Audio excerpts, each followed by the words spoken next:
എല്ലാവർക്കും നമസ്കാരം. നമ്മൾ ഇന്നൊരു അച്ചാറാണ് തയ്യാറാക്കാനായിട്ട് പോകുന്നത്. നാരങ്ങയും ഡേറ്റ്സും കൂടെയുള്ള അച്ചാറാണ്. അപ്പോൾ ഞാൻ അതിനകത്ത് ആകെ നമുക്ക് പെട്ടെന്ന് തയ്യാറാക്കിയെടുക്കാൻ പറ്റത്തില്ല. കാരണം നാരങ്ങ നമ്മൾ അരിഞ്ഞ് നമ്മളത് ഒരു കുറച്ച് ദിവസം നമ്മൾ ഉപ്പിട്ട് വെക്കണം. കുറഞ്ഞതിപ്പോൾ ഞാൻ ഒരാഴ്ചയെ വെച്ചിട്ടുള്ളൂ. നിങ്ങൾക്ക് എത്രമാത്രം വെക്കാൻ പറ്റുമോ അത്രയും ദിവസങ്ങൾ വയ്ക്കുക. അപ്പോൾ അത്രയും നല്ല സോഫ്റ്റായിട്ട് നമ്മുടെ നാരങ്ങ നമുക്ക് കിട്ടും. എന്നിട്ട് നല്ല ചില്ല് കുപ്പിയിൽ ഇട്ട് വയ്ക്കണം. ഇതുണ്ടോ, ഇങ്ങനെ കുപ്പിയിൽ ഞാൻ ഇട്ട് വെച്ചേക്കുന്നതാണ്. അപ്പോൾ നമുക്കിവിടെ കിട്ടുന്ന നാരങ്ങ എന്ന് പറയുന്നത് നമ്മുടെ നാട്ടിലെ സാധാരണ ചെറുനാരങ്ങ പോലത്തെ പച്ച കളറാണ് നാരങ്ങ ഇവിടെ കിട്ടുക. അതിൻ്റെ പഴുത്തത് കിട്ടാനായിട്ട് ഭയങ്കര പാടാണ്. കൂടുതലും നമുക്ക് പച്ചയാണ് അവൈലബിൾ.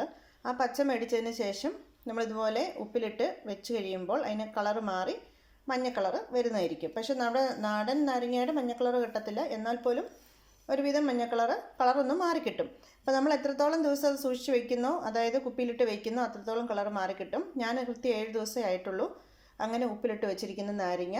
10 നാരങ്ങയാണ് അങ്ങനെ ഉപ്പിലിട്ട് വെച്ചിരിക്കുന്നത്. അപ്പോൾ നാരങ്ങയാണ് നമ്മൾ ആദ്യമേ പ്രിപ്പയർ ചെയ്ത് വെക്കേണ്ടത്. നാരങ്ങ മുറിച്ചിട്ട് ഉപ്പിലിട്ട് നമ്മൾ ഒരാഴ്ചയെങ്കിലും മിനിമം വച്ചിരിക്കണം. അതിൻ്റെ ഉപ്പിൻ്റെ ആ കണക്ക് എനിക്ക് കൃത്യം പറയാൻ അറിയത്തില്ല. അത്യാവശ്യം ഉപ്പിട്ട് വയ്ക്കുക. എന്നിട്ട് കുപ്പി ഇങ്ങനെ നമ്മൾ ഡെയിലി കുലുക്കി എല്ലാ നാരങ്ങയിലും ഉപ്പും നാരങ്ങ നീരും ഒക്കെ പിടിക്കാനായിട്ട് പാകത്തിന് അങ്ങനെ വയ്ക്കണം. ഇനി അതിന് ശേഷം നാരങ്ങ റെഡിയായി കഴിയുമ്പോൾ നമുക്ക് അച്ചാറിനുള്ള സാധനങ്ങൾ റെഡിയാക്കണം. അപ്പോൾ നമ്മൾ ഡേറ്റ്സ് ആ കൂട്ടത്തിൽ ചേർക്കുന്നുണ്ട്. ഇതൊരു 25 ഡേറ്റ്സ് ഞാനെടുത്ത് ഞുറുക്കി വെച്ചിരിക്കുന്നതാണ്. ഇതുണ്ടോ, ഇത് സോഫ്റ്റ് ആയിട്ടുള്ള, കൂടുതലും ഇതിനകത്ത് നല്ല സോഫ്റ്റ് ആയിട്ടിരിക്കുന്ന ഡേറ്റ്സ് ആണ്. ഇനി സോഫ്റ്റ് അല്ലാത്ത ഡേറ്റ്സ് ആണ് നിങ്ങളുടെ കയ്യിലുള്ളതെങ്കിൽ നിങ്ങൾ ഡേറ്റ്സ് തന്നെ കുറച്ച് വെള്ളത്തിൽ ഉപ്പ് വിട്ട് വേവിക്കണം. എന്നാലേ നന്നായിട്ട് സോഫ്റ്റ് ആകത്തുള്ളൂ. പിന്നെ നമ്മുടെ ബാക്കി സാധാരണ അച്ചാറിനൊക്കെ വേണ്ടതുപോലെ വെളുത്തുള്ളി, ഇത് 1 കുടം വെളുത്തുള്ളിയാണ്. അതൊരു 2-2.5 ടേബിൾ സ്പൂണോളം വരും. ഇഞ്ചി അതുപോലെ തന്നെ 2-2.5 ടേബിൾ സ്പൂണോളം ഉണ്ട്. ഇത് കട്ട കായമാണ്. അപ്പോൾ ഇത്രയും വലുപ്പമുള്ള കായമാണ് ഞാനിതിലേക്ക് ചേർക്കുന്നത്. ഞാനിതിന് മുമ്പ് അച്ചാർ ചെയ്തപ്പോൾ ഞാൻ കാണിച്ചു തന്നിരുന്നു. മൈക്രോവേവിനകത്ത് വെച്ച് നമുക്ക് ഈ കട്ടക്കായം നന്നായിട്ട് വറുത്തെടുക്കാം. പിന്നെ നമുക്ക് നല്ല കറിവേപ്പില വേണം. അതുപോലെ തന്നെ 5 പച്ചമുളക് നീളത്തിൽ കനം കുറച്ച് അരിഞ്ഞു വെച്ചിരിക്കുന്നതാണിത്. അപ്പോൾ ഞാൻ ഈ അച്ചാർ ഇടുന്നത് ഏറെ നാൾ സൂക്ഷിച്ച് വയ്ക്കാൻ പാകത്തിനുള്ള രീതിയിലാണ് ഈ അച്ചാർ ഇടുന്നത്. അതുകൊണ്ട് തന്നെ ഇതിലേക്ക് നമ്മൾ ഒരുപാട് ലൂസായിട്ടുള്ള ചാറ് നമ്മൾ ആക്കുന്നില്ല. അതായത് വെച്ചോണ്ടിരിക്കാനുള്ള അച്ചാറാണെന്നുണ്ടെങ്കിൽ നമുക്ക് ഒത്തിരി വെള്ളമൊന്നും ചേർക്കാൻ പറ്റത്തില്ല. അത് കാരണം നമ്മൾ അങ്ങനെയാണ് ചെയ്യുന്നത്. അപ്പോൾ നമുക്കിനി അതിൻ്റെ ബാക്കി ഇൻഗ്രീഡിയൻസ് ഒക്കെ ഞാൻ വഴിയെ കാണിക്കാം. അപ്പോൾ നമുക്കിത് തയ്യാറാക്കി എടുക്കുന്നത് എങ്ങനെയാണെന്ന് നോക്കാം. അപ്പോൾ ഇതേണ്ട ഞാൻ അടുപ്പയിൽ പാൻ എടുത്ത് വെച്ചിട്ടുണ്ട്. തീ കത്തിച്ചു. പിന്നെ ശ്രദ്ധിക്കേണ്ട കാര്യം, ഈ അച്ചാറിന് നിങ്ങൾ നല്ലെണ്ണ മാത്രമേ ചേർക്കാവുള്ളൂ. ഇച്ചിരി ഏറെ എണ്ണ വേണം. ഒരു 100 മില്ലി എണ്ണ ഇപ്പം ഞാനതിലേക്ക് ഒഴിച്ചിട്ടുണ്ട്. എണ്ണ ചൂടായി കഴിയുമ്പോൾ 1/2 ടീസ്പൂൺ കടുക് ഇതിലേക്കിട്ട് പൊട്ടിക്കണം. ഒരുപാട് ഇടണ്ട കേട്ടോ, കാരണം നമ്മൾ കടുക് പൊടിച്ച് ഇതിലേക്ക് ചേർക്കുന്നുണ്ട്. പക്ഷേ നമ്മൾ അച്ചാർ ഉണ്ടാക്കുമ്പോൾ കടുകും ഉലുവയൊക്കെ ഒന്ന് എണ്ണയിൽ ഇച്ചിരി മൂപ്പിക്കുമ്പോൾ ഉണ്ടല്ലോ, അതിനൊരു പ്രത്യേക സ്വാദാണ്. നമുക്കിതുപോലെ തന്നെ 1/2 ടീസ്പൂൺ ഉലുവ ഇതിലേക്കിടാം. കൂടുതൽ ഇടരുത്, വളരെ കുറച്ച് മാത്രമേ ഇടാവുള്ളൂ. അത് കരിഞ്ഞു പോകരുത്, മൂക്കാൻ മാത്രമേ പാടുള്ളൂ. ആ സമയത്ത് നമുക്ക് ഇഞ്ചിയും വെളുത്തുള്ളി ഇട്ട് കൊടുക്കാം.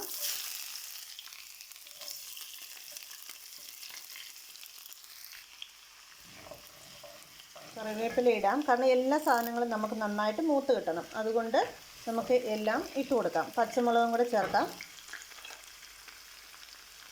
നനവുള്ള ഒരു സാധനവും ഈ അച്ചാറിൽ പാടില്ല. കാരണം എന്താണെന്ന് വെച്ചാൽ ഞാൻ പറഞ്ഞില്ല, ഏറെ നാൾ സൂക്ഷിച്ച് വയ്ക്കാനായിട്ടുള്ള അച്ചാറാണ്. അപ്പോൾ ഇത് നന്നായിട്ട് മൂപ്പിച്ച് ഫുൾ തീയിലിട്ട് നന്നായിട്ട് മൂപ്പിച്ചെടുക്കണം. ഞാൻ ആ കായം മൈക്രോവേവിൽ വെച്ച് ഇത് കണ്ടോ ഇങ്ങനെ ഉണങ്ങി വന്നിട്ടുണ്ടേ. ഇതൊരു 45 സെക്കൻഡ് ഞാൻ വെച്ചതേ ഉള്ളൂ. അപ്പോഴേക്ക് ഇതിങ്ങനെ വെച്ചു. ഇത്രയും നന്നായിട്ട് ഉണങ്ങി വന്നു. അപ്പോൾ ഞാൻ ഇതിനിടയ്ക്ക് ഒരു 30 സെക്കൻഡ് കഴിഞ്ഞപ്പോൾ ഞാനെടുത്ത് ഇതിനെ തിരിച്ചു വെച്ചു. അങ്ങനെ ചെയ്തിട്ടാണ് നമ്മൾ നോക്കണം കേട്ടോ. ചുമ്മാ വെച്ചേച്ച് അങ്ങനെ പോയേക്കില്ല, ഇടയ്ക്കിടയ്ക്ക് തിരിച്ചു കൊടുക്കണം. അപ്പോൾ ഇതെല്ലാം നന്നായിട്ട് മൊരിഞ്ഞ് വന്നിട്ടുണ്ട്. അപ്പോൾ നമ്മൾ ഏറെ നാൾ സൂക്ഷിക്കാനാണ് ഇതുപോലെ മൊരിച്ചെടുക്കണം കേട്ടോ. അങ്ങനെ എല്ലാം നല്ല കിലുകിലെന്ന് മൊരിഞ്ഞ് വന്നു. ഇനി നമുക്ക് മുളക് പൊടി 4 ടേബിൾ സ്പൂൺ, ഉലുവ 1 ടീസ്പൂൺ, മഞ്ഞൾപ്പൊടി 1 ടീസ്പൂൺ, ഇത്രയാണ് ഞാനിപ്പോൾ ഇതിലേക്ക് ചേർക്കുന്നത്. ഇനി നമുക്കിതിങ്ങോട്ട് ചേർക്കാമേ. അപ്പോൾ തീ കുറച്ചിട്ടിട്ട് വേണം മുളക് പൊടി ചേർക്കാൻ, അല്ലെങ്കിൽ കരിഞ്ഞു പോകും.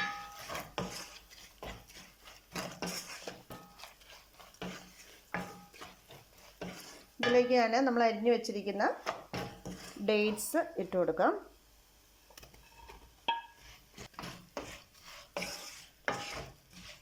തീപ്പൽ ഞാൻ കുറച്ച് വെച്ചേക്കുവാണേ. അപ്പോൾ ഇതിലേക്ക് നമുക്ക് ഇതുകൊണ്ട് ഞാൻ 1 കപ്പ് തിളച്ച വെള്ളം ഒഴിക്കുകയാണ്. പച്ചവെള്ളം കൊണ്ട് ഒഴിക്കരുത്, തിളപ്പിച്ച വെള്ളം മാത്രമേ, തിളച്ചുകൊണ്ടിരിക്കുന്ന വെള്ളമാണത്. ഒഴിച്ചു. ഇതൊന്ന് മയപ്പെട്ടോട്ടെ.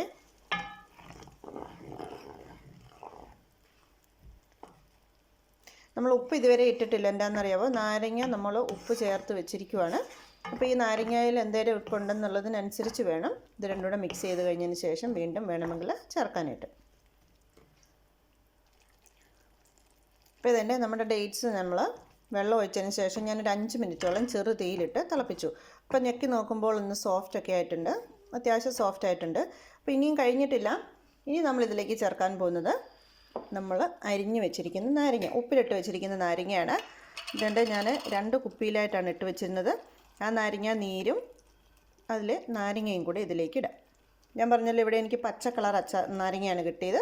അപ്പോൾ അത് കാരണം അത് ഇത്രയും കളറേ വരത്തുള്ളൂ. മുഴുത്ത കഷ്ണങ്ങളായിട്ടാണ് ഞാൻ ഇതിനകത്ത് ഇട്ടേക്കുന്നതും. ഓക്കെ. അപ്പോൾ ഇതിൻ്റെ നമ്മുടെ നാരങ്ങയും കൂടെ അതിലേക്ക് ഞാൻ ചേർത്തു. അപ്പോൾ ഇനി നമ്മൾ ഇളക്കി കഴിയുമ്പോൾ നമുക്കിതിനകത്ത് ഉപ്പ് മാത്രം ഉണ്ടെന്ന് മനസ്സിലാവും. അതിനനുസരിച്ച് നമ്മൾ ഉപ്പ് പിന്നീട് വേണമെങ്കിൽ ചേർത്ത് കൊടുത്താൽ മതി. നാരങ്ങ കഷ്ണത്തിൻ്റെ വലുപ്പം നിങ്ങളുടെ ഇഷ്ടം അനുസരിച്ച് നിങ്ങൾക്ക് കൂട്ടുകയും കുറയ്ക്കുകയൊക്കെ ചെയ്യാം കേട്ടോ. അപ്പം നമ്മുടെ ഡേറ്റ്സ് ഇതിനകത്ത് ചേർത്തത് കാണാൻ പോലും ഇല്ല. പക്ഷേ അതിൻ്റെ ടേസ്റ്റ് നമുക്ക് നന്നായിട്ട് ഈ അച്ചാറിൽ കിട്ടും. ഭയങ്കര ടേസ്റ്റാണ്. ഉപ്പ് നോക്കട്ടെ. ഉപ്പ് കുറവാണ്. ഉപ്പ് നമുക്ക് ഇട്ട് കൊടുക്കണം. കുറച്ച് ഉപ്പിടട്ടെ. ഉപ്പിട്ടു. ഇനി തീ കൂട്ടി വെക്കാം. നന്നായിട്ടിരുന്ന് രണ്ടും കൂടെ വേവട്ടെ. അപ്പോൾ നമ്മൾ ഈ നാരങ്ങ ഇങ്ങനെ എന്താ പറയുക, ഉപ്പിലിട്ട് വെക്കുകയാണെന്നത്തെ ഗുണം എന്ന് വെച്ച് കഴിഞ്ഞാൽ കയ്പൊട്ടും ഉണ്ടാവില്ല കേട്ടോ. അപ്പോൾ നമ്മുടെ ഡേറ്റ്സും നാരങ്ങയും കൂടെ ഉള്ള അച്ചാറിന് ചെറിയ മധുരമുണ്ട്. അത് പിന്നെ അത് രണ്ടും കൂടെ മിക്സ് ചെയ്തുള്ള അച്ചാർ കൂട്ടാൻ ഭയങ്കര ടേസ്റ്റിയാണ്. പ്രത്യേകിച്ച് ബിരിയാണിയൊക്കെ ഉണ്ടാക്കുമ്പോൾ അതിന് കൂട്ടാൻ പറ്റിയൊരു അച്ചാറാണ്. ഇതിനകത്ത് ഡേറ്റ്സ് വേണമെങ്കിൽ നമുക്ക് കൂടുതൽ ചേർക്കാം, കൂടുതൽ മധുരം വരുമെന്ന് മാത്രം. ഇതല്ലേ 10 മുഴുത്ത നാരങ്ങയായിരുന്നു. അപ്പോൾ ആവശ്യത്തിന് അച്ചാറുണ്ട്. ഇനി ഇതിലേക്ക് എനിക്ക് ചേർക്കാനുള്ള മറ്റൊരു സാധനമാണ് വിനെഗർ.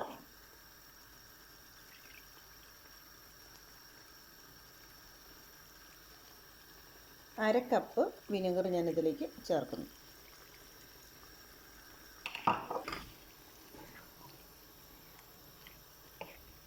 അച്ചാറിനകത്ത് വിനെഗർ ചേർക്കുമ്പോൾ എപ്പോഴും അത് നന്നായിട്ട് തിളപ്പിച്ച് വേണം ചേർക്കാൻ. അല്ല എന്നുണ്ടെങ്കിൽ അതിരുന്ന് പുളിച്ച് പോകും.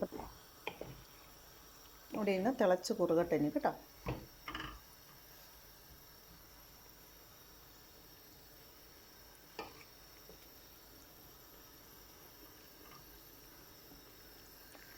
ഇത് നിങ്ങൾക്ക് ഒരുപാട് ദിവസം വെച്ചുകൊണ്ടിരിക്കേണ്ടാത്ത അച്ചാറാണേ ഉണ്ടല്ലോ. നിങ്ങൾക്ക് കൂടുതൽ ചാറ് വേണമെങ്കിൽ ചാറ് ചേർക്കാൻ അതിനൊരു കുഴപ്പമില്ല.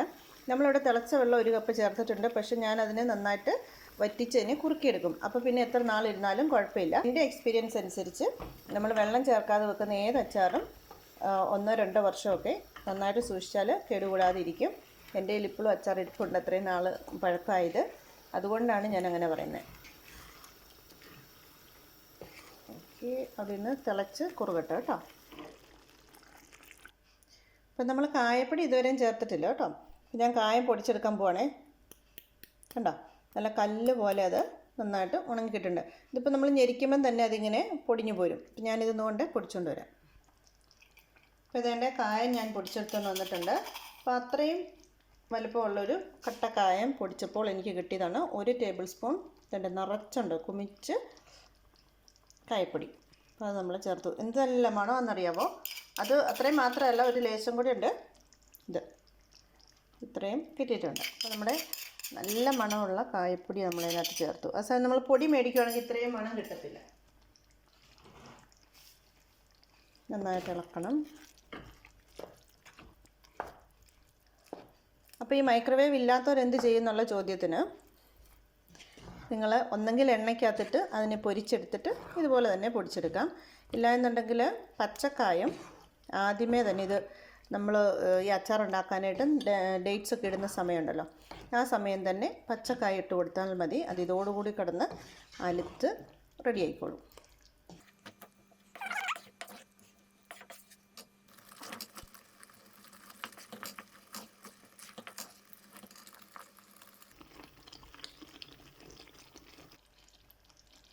അപ്പോൾ ഇതേണ്ട ഞാൻ ഇതിനകത്ത് ഫൈനലായിട്ട് എനിക്ക് ചേർക്കാനുള്ളത് 1 ടീസ്പൂൺ കടുകെടുത്ത് വറുത്തിട്ട് പൊടിച്ച് വെച്ചിരിക്കുന്നതാണ്. അപ്പോൾ ഇത്രയും കിട്ടും. ഒരു 3/4 ടേബിൾ സ്പൂണോളം പൊടിയുണ്ട്. കടുക് മാത്രമാണത്, വേറൊന്നുമില്ല അതിനകത്ത്. അപ്പോൾ ഈ കടുക് നിങ്ങൾ പൊടിച്ചോ അല്ലെങ്കിൽ ചതച്ചോ എങ്ങനെയായാലും കുഴപ്പമില്ല, ചേർത്താൽ മതി. ഒരുപാട് ചേർത്ത് പോയല്ലോ, ഒറ്റ ടീസ്പൂണേ ചേർക്കാറുള്ളൂ. ഒരുപാട് ചേർത്താലത്തെ കുഴപ്പം കഴിക്കും. നമ്മൾ ആദ്യമേ കടുക് 1/2 ടീസ്പൂൺ ഇട്ട് പൊട്ടിച്ചിട്ടുണ്ട്. ഇത് പൊടിച്ച് ചേർക്കുന്നതിന് മറ്റൊരു ഫ്ലേവറാണ്.